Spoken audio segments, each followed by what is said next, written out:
Hello and welcome to episode number 27 of Arena FPS News. First up, we're going to be talking about the Quake Live patch. So this dropped yesterday. Yeah, much anticipated. Yeah. So this looks like it's the final Quake Live patch ever. And I think they've said there's going to be some DLC possibly, like Gibbs, I believe. Yeah, Gibbs and stuff, yeah. But, yeah. So this brought with it the ability for people to host dedicated servers, so you can no longer rent servers from ID. Yep. There's workshop integration as well for all your workshop needs. Yeah, which is a big deal. Yeah, it is. It's almost like a proper Steam game now. Yeah. And there's lobbies as well, talking about Steam games, so you can join someone's lobby and then join a game through them. The whole UI is redone. It's pretty great. Yeah. And there's butt sliding, or crouch sliding, as it's more technically called. Yeah, so that's what brought me back, is we've just been messing around with butt slide servers. It's been really fun. So yeah, Quake Live now is a solid product that now costs £7 in England. Yeah. So it's no longer free. But if you owned Quake Live at any point, or I think if you ever had a premium subscription to Quake Live, you can check with support and get a Steam key for it for free. And if you already had it installed, it would still be free. If you had it on Steam, it's still there. So that's Quake Live. We'll have a podcast or something at some point to go into the more details, along with the controversy of such. Next up, we have Reflex Patch. So this is another long-awaited patch, 0.37, and CTF was released on Saturday. No, Friday. Last Friday. Yeah. So when I bought Reflex a long time ago, I told myself I probably won't play it until CTF comes out. I'll probably just leave it. But I've been playing almost every night since that day, and now CTF is here. So that's excellent. It's really good fun as well. Yeah, we've been playing quite a lot of that over the weekend on stream and just amongst ourselves, and it's great fun. And I can't wait for more maps to be released. So there's a few at the moment. There's Cebu's map, Spider Crossings Port, and Monolith, and they're all very fun. And yeah, it's really great. Definitely check it out if you haven't already. If you're watching this now, opposed to watching this in the past, then, well, there was a sale, but there might be more sales and stuff, so keep your eyes peeled on that. And even when it's not sale, it's not that expensive, so definitely worth picking up Reflex. It's a great time for the game right now. There's so many new features just around the corner, as well as the features that just got added. Next up is UT patch. So UT have done a Halloween patch, which is pretty cool. There's a new version of Spooky Facing Worlds, which is all spooky, and there's pumpkins, and you have to collect 6,666 pumpkins. And once you do that, you get a special hat, and this is all kind of limited time stuff, which I assume is going to end when the holiday season for Halloween is over, which I think's the 31st, I think. But yeah, it's pretty cool. I mean, there's collectible stuff when you kill players as well, and there's a few unlockables for it. It's not very in depth, but the new map reskin looks amazing. I prefer it to the old kind of Asteroid version.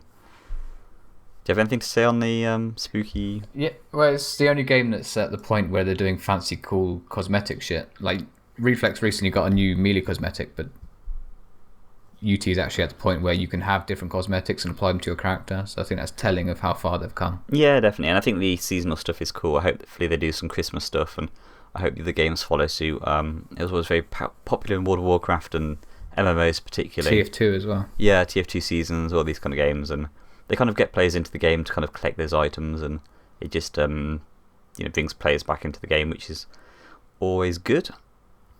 Shall we talk about the Doom beta thing? Yeah. Is it alpha or is it beta? We can, because I don't know. It's one of those. But either way, they didn't invite us. No, rude. You had to have a pre-order copy of Wolfenstein, I believe, in order to get access to this. I think that's right. Yeah, so it's out. There's not much. I can't really find any leaked videos or anything like that, which is probably a good thing for ID. There was a video they did for the beta themselves just when it came out, which we can show right now. And there's been a few interesting things. People have posted on ESR some leaks. Do you want to have a quick chat about that, or is there? Yeah. So people are talking about things like the railgun being a one-hit kill weapon that you kind of pick up. They're talking about players only having 2 weapons on them at any one time, things like that. Yeah, loadouts, and I've said this on a few forum and Reddit threads that this is an Arena FPS light. It's not like a proper Arena FPS game. It's some of the concepts of Arena FPS are there, but it's lacking others. And as a result, it's been designed for console and for casual playing, and it's not designed for esports or for even not necessarily esports, but like competitive dueling. It's not. You can tell just from the bat, it's not going to be that kind of game. And I mean, it might be fun. I think we kind of probably, at least I'm going to approach it the same way I approach Overwatch. Is I'm not going to take it seriously. I'm not going to play a bunch of hours of it, but I'll probably load it up with some mates who are like not into other Arena FPS games and play with them and have a bit of fun now and again. Yeah, and you never know, we might get a Quake 4 scenario where the game is for consoles and PC, and that's very much reflected in the game, but then the community comes in and does its own thing, where they create competitive game modes and competitive maps and things like that. We'll see. It depends how many tools are available to the community. I mean, we might even see a Quake 5 based on that engine as well. I know that's been rumoured by some people, so we'll find out. Next up, talking about Overwatch, the Overwatch Beta has begun.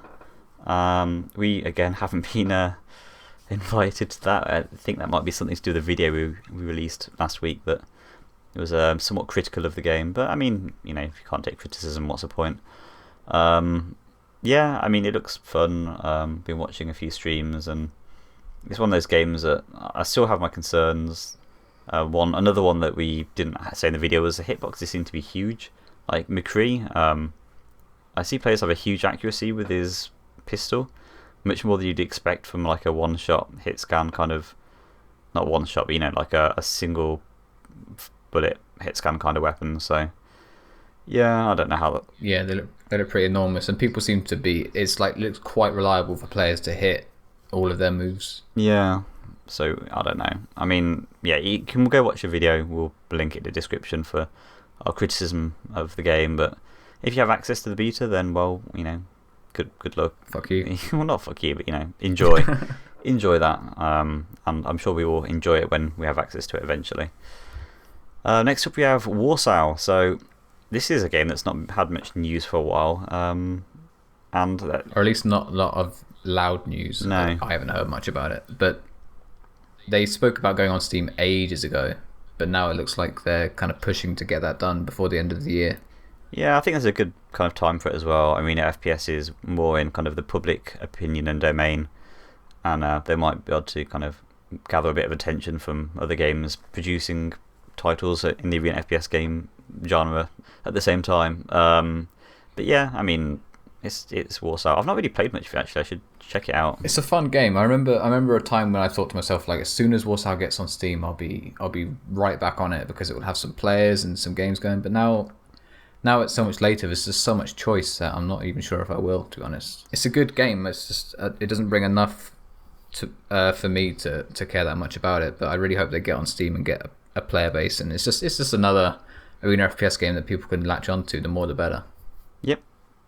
And finally, in the tournament section, we have Overdrive 1v1 Tournament EU for Reflex, which is a Flames' tournament on the 28th of November. And this is on map F14P1, and it's a invitational mini cup just for that one map.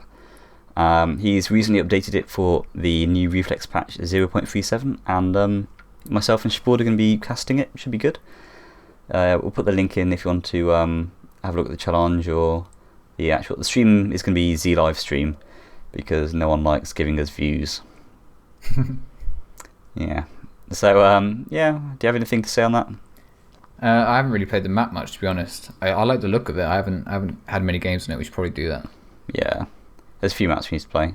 But besides from that, there's going to be a kind of a CTF show match that I'm organising next weekend, probably on the 6th, for a charity event, which is being run by I can't remember his name, but it's part of a bigger charity event where lots of different Twitch streamers are taking us a lot. And I offered some time to do a slot for that. So we'll have more information for that on the subreddit once I've kind of ironed out the final details. But yeah, check that out. And yeah, thanks for watching. The map spotlight video is going to be part of a separate video now, because we want to try and keep this news video nice and terse and short. So yep, thanks for watching. We'll have more content for you very soon.